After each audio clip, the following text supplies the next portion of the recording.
everyone. Today we will be discussing Lillian Hellman's play The Little Foxes. This is a drama in 3 acts. It is a chronicle of greed and hate in a ruthless family in the American South. It was produced and published in 1939. The play is set in the South at the turn of the 20th century and concerns the manipulative Regina Giddens and her 2 brothers, Ben and Oscar Hubbard. They want to borrow money from Regina's rich, terminally ill husband, Horace, so that they can open the first cotton mill in town.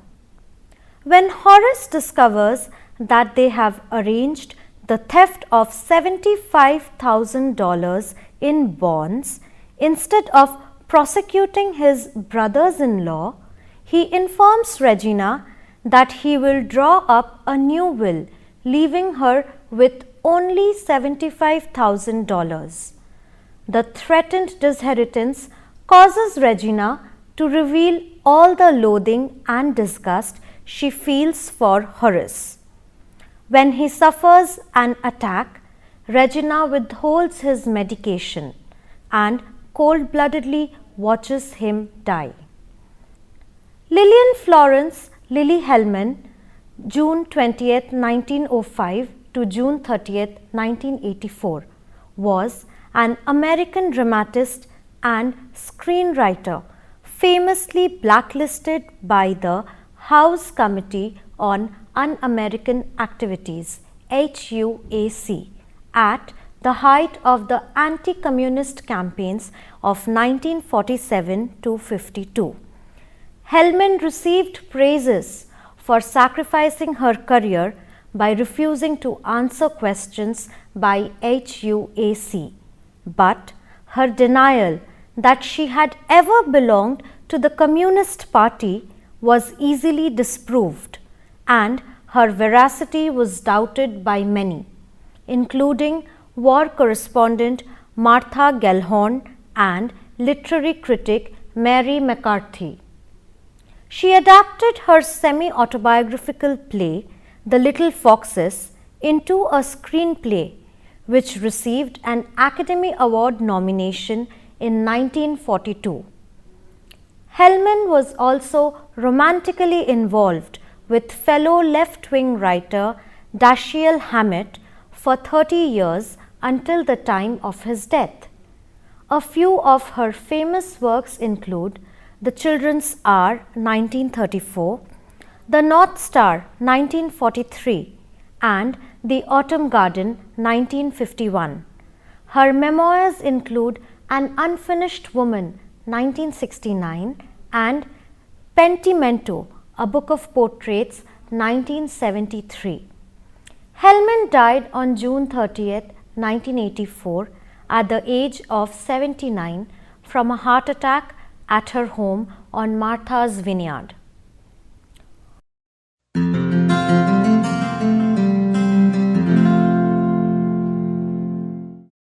On account of the prolific body of work which she had produced during her lifetime, numerous institutions awarded Hellman honorary degrees. These include Brandeis University 1955, Wheaton College 1960, Mount Holyoke College 1966, Smith College 1974, Yale University 1974 and Columbia University 1976. Hellman's papers are held at the Harry Ranson Humanities Research Center at the University of Texas in Austin. The Human Rights Watch administers the Hellman Hammett Grant Program, named for the 2 writers in remembrance of their contributions to the world of theatre and society in general. She has also appeared in various forms over the years in the works of numerous authors. A few of them are mentioned herewith. Hellman is the central character in Peter Feibelman's 1993 play Cakewalk, which depicts his relationship with Hellman, based in turn on Feibelman's 1988 memoir of their relationship, Lily, which described his tumultuous time as her lover, caretaker, writing partner, and principal heir. In 1999, Kathy Bates directed a television film, Dash and Lily, based on the relationship between Hellman and Hammett. Hellman's feud with Mary McCarthy formed the basis for Nora Ephron's 2002 play Imaginary Friends. William Wright wrote a play, The Julia Wars, based on the legal battle between Hellman and Mary McCarthy. Chuck Palahniuk's novel, Tell All, 2010, was described by Janet Maslin in the New York Times as a loony pipe dream that savages Lillian Hellman.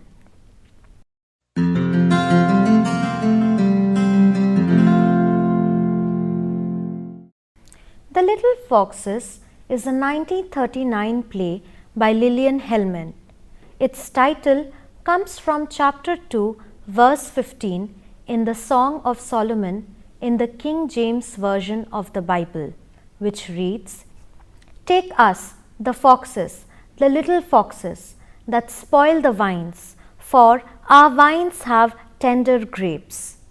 The metaphor is appropriate not only for this play, but also for the South as it was in 1900, just 35 years after the end of a devastating war which had cost it so many men and left its economy in shambles. Many once prosperous Southerners found themselves, like Birdie, so anxious to recapture their lost happiness that they were willing to believe almost anything and anyone.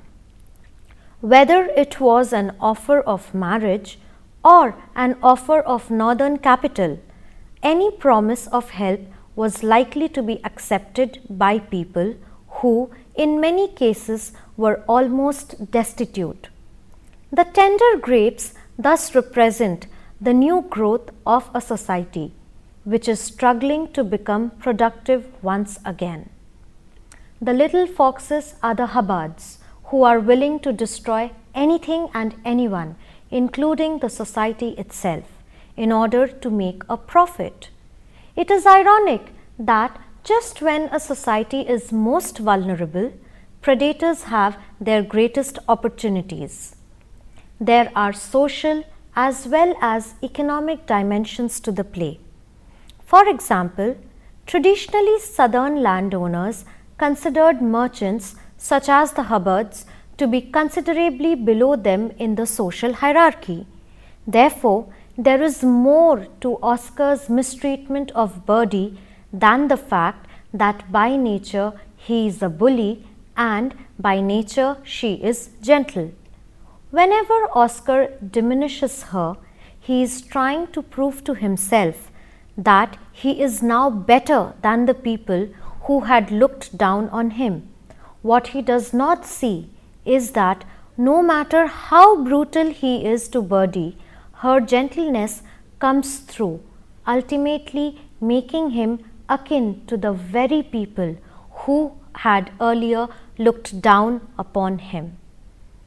In numerous interviews, Hellman has acknowledged her debt to Henrik Ibsen and Anton Chekhov as models of dramatic structure, but she never articulated her ties to classic Greek theatre, the ultimate source of the genre called tragedy.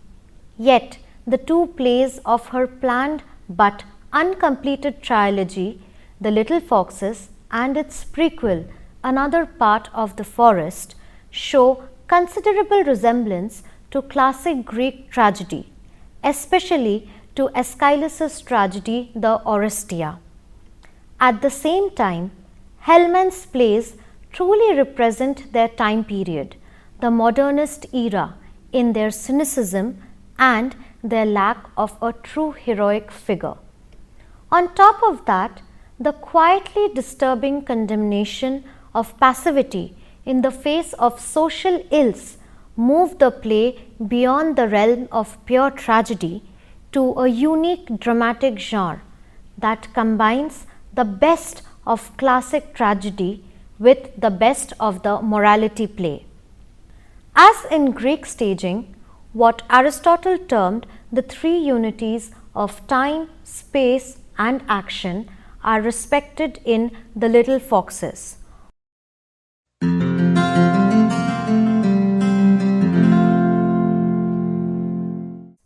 All of the events take place in one setting over a short 3-week period, and no extraneous incidents mar the relentless action of the lean plot.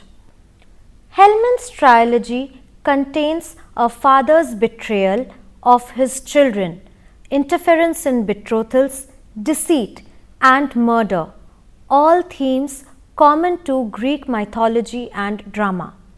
There is cyclical revenge, whose stoppage is central to the trilogy, and there is at least one character who wishes to end the familial cycle of revenge. But unlike the typical classic Greek story, no character appears capable of ending generations of deception and revenge. The story of the house of Atreus and the plays of Aeschylus would have been familiar to well-educated writers like Hellman. Just a few years before Hellman began to design her Southern Tragic trilogy, Eugene O'Neill reworked the last part of this Aeschylus myth into a New England setting.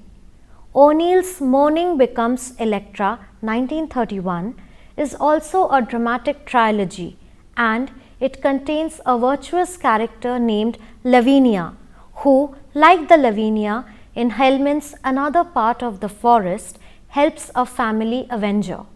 Hellman apparently decided to make her affinities to Greek tragedy more clear when she wrote Another Part of the Forest, because she includes numerous references to Aristotle, father of literary criticism about tragedy. She also alluded to her essential departure from Greek purism when she describes the Marcus Hubbard mansion as something too austere, too pretended Greek in Another Part of the Forest. Hellman's malevolent Hubbard family is a veritable house of Atreus when it comes to revenge and intrigue. However, in place of corporal murder of child or parent, Hellman substitutes financial and emotional murder, a topic more in keeping with the modernist period in which she wrote. As in the Greek myth, the curse is patrilineal, coming from the line of the father Marcus. Like a depraved king, rules and dominates his southern domain, which he has won through a relentless siege upon his neighbor's money and land. His worst sin, that of betraying the location of Confederate troops and lying about it, is revisited upon his offspring, who vie with each other over who will prevail as the most devious backstabber. Hellman makes other adjustments to the Greek model of tragedy as well. In her modern story, characters seek after power, as did Greek characters, but they do so by waging economic war as predatory capitalists, cheating the poor, and not by conquering lands as mighty warriors battling equally mighty foes.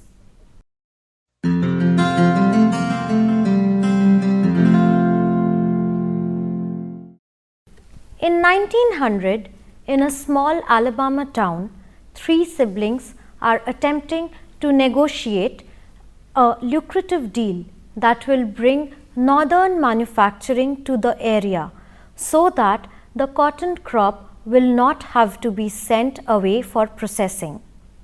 Among these three, the accumulation of wealth takes precedence over family loyalty, decency, honor, and morality. The focus is on Southern aristocrat Regina Hubbard Giddens, who struggles for wealth and freedom within the confines of an early 20th century society where a father considered only sons as legal heirs. As a result, her avaricious brothers Benjamin and Oscar are independently wealthy, while she must rely upon her sickly, wheelchair-using husband Horace for financial support. Regina's brother Oscar has married Birdie, his much maligned alcoholic wife, solely to acquire her family's plantation and its cotton fields.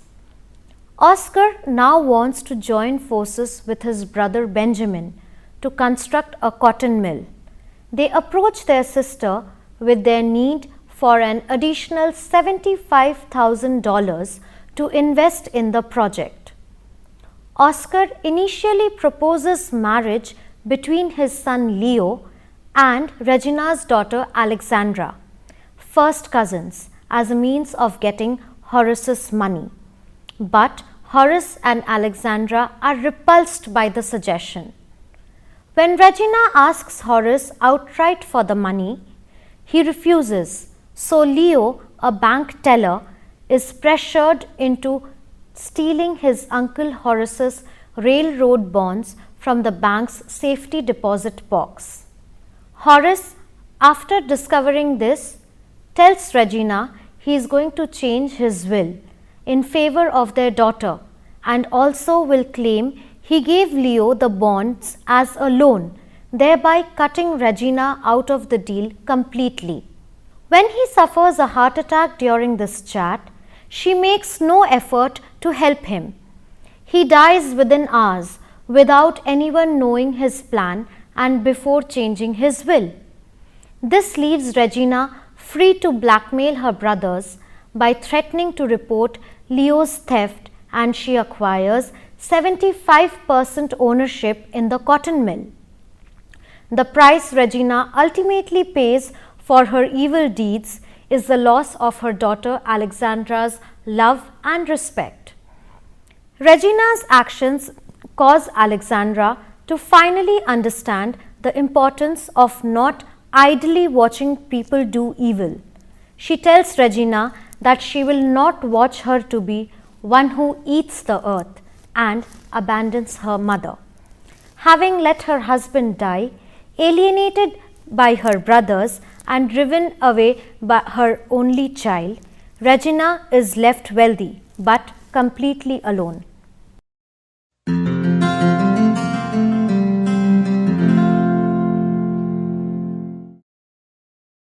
The Little Foxes is a three-act play with only 10 characters, 7 of whom are related by blood or marriage. Lillian Hellman made no secret of the fact that The Little Foxes was inspired by her mother's family, the Marxes, who originally lived in Demopolis, Alabama. Regina Hubbard Giddens is said to resemble Lillian's own grandmother, Sophie Marx Newhouse. Ben Hubbard, her uncle Jacob Marx, who was a successful banker in Demopolis and later in New York, and Birdie, Lillian's gentle, unworldly mother, Julia Newhouse Hellman. In her memoir, Pentimento, Hellman writes that Alexandra is the girl she imagined herself to have been at that age. The characters in The Little Foxes can be placed in two categories: those who have ruthlessly seized control over their community for the purpose of self-aggrandizement, and those who, though governed by principle, are relatively powerless. The first group consists of Regina, Ben, Oscar, and Leo, and the second of Horace, Birdie, the two black servants Addie and Cal, and the only good Hubbard, Alexandra. The actions of the play involves not one but two conflicts. The four rapacious Hubbards, led by Regina and Ben, are all seeking, in one way or another, to neutralize those who oppose them. Meanwhile, they are also involved in a struggle among themselves for power and for property.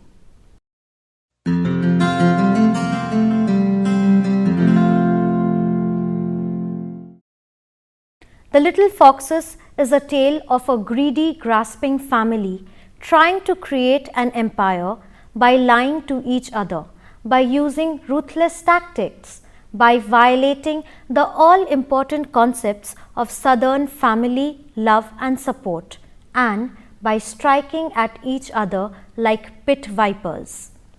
Lillian Hellman's play has been produced successfully in community theatres and in revivals since its debut in 1939. The universality of its multiple themes accounts for its longevity. The themes of injustices against people of color and ethnic minorities, against women and against workers have remained constant. Capitalism appears at its worst, with hints at ways in which Marxism and communism might help to counter its evils.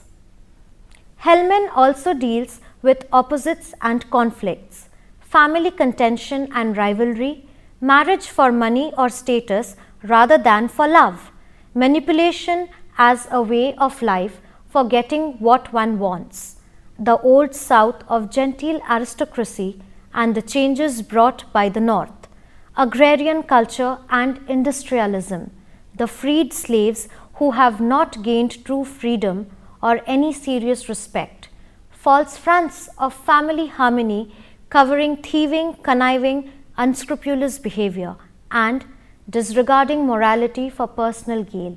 All these form a part of the play The Little Foxes.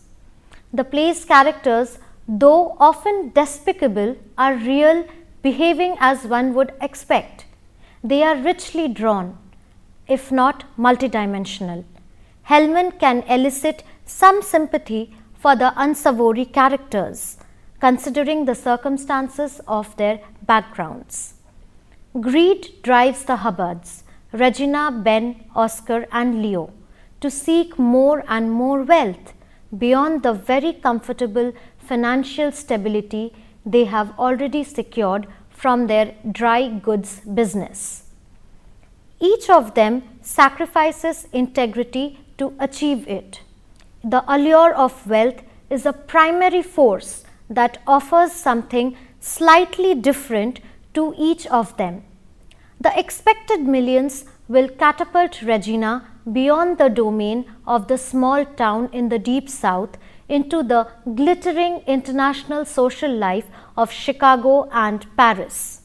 But she kills her husband to get there, thereby losing the love of her daughter. Thus, she will go to Chicago, but absolutely alone. Ben lost his integrity long ago.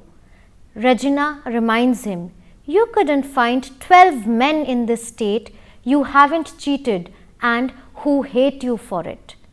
Ben treats negotiating with his siblings like a game of chess, where the pawns are the future mill workers, whom he will play off against each other in order to keep the cotton mill wages low. His greed is an end in itself. Oscar lacks Ben's mastery and Regina's coolness under fire, and therefore exists on a lower level of the family hierarchy. He lets his son steal Horace's bonds, and then has no qualms about letting Leo take the full blame for the theft when Horace discovers them missing. Oscar enjoys his daily game hunt, blithely discarding his catch in spite of the fact that the poor black residents of the town need the meat. Furthermore, he refuses to allow them to hunt in the area. He kills for the sheer pleasure of killing, owns for the pleasure of denying ownership to others. Hellman warns her audience that not only are the Hubbards destined to flourish, but that they are not alone. According to Ben, there are hundreds of Hubbards sitting in rooms like this throughout the country.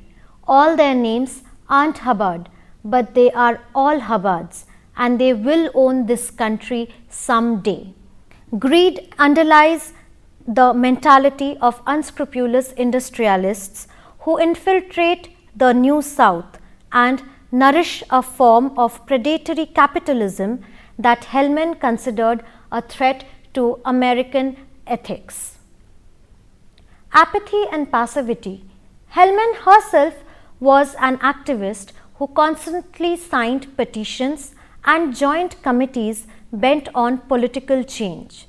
She deplored passivity in the face of malaise, and she has the erstwhile heroes of the Little Foxes express their disdain for it as well.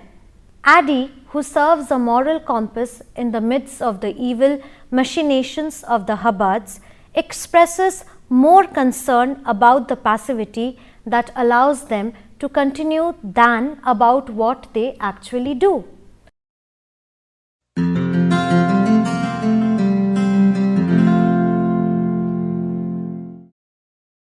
The Little Foxes premiered on February 15, 1939 at the National Theatre and ran for 410 performances. In addition to Bankhead as Regina Giddens, the opening night cast included Carl Benton Reed as Oscar, Charles Dingle as Benjamin, Frank Conroy as Horace, Patricia Collinge as Birdie, Dan Dury as Leo, and Florence Williams as Alexandra. The production was produced and directed by Herman Shumlin. Eugenia Rawls replaced Williams later on in the run. In the lavish 1941 film version, Betty Davies takes over for Broadway's Tallulah Bankhead in the role of the conniving, turn-of-the-century Southern aristocrat Regina Hubbard Giddens. Regina's equally odious brothers' roles are played by Charles Dingle and Carl Benton Reed.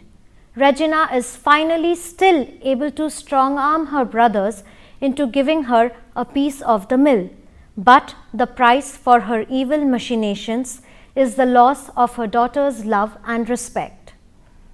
The Little Foxes caused a censorship stir in 1941. By refusing to give Horace his medicine, Regina technically gets away with murder. However, the censors decided that Regina was punished enough when her daughter left her to marry an honest newspaperman.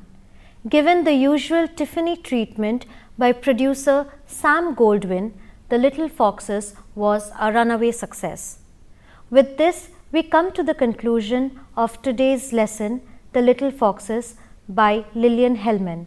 Hope you all enjoyed it. Thank you.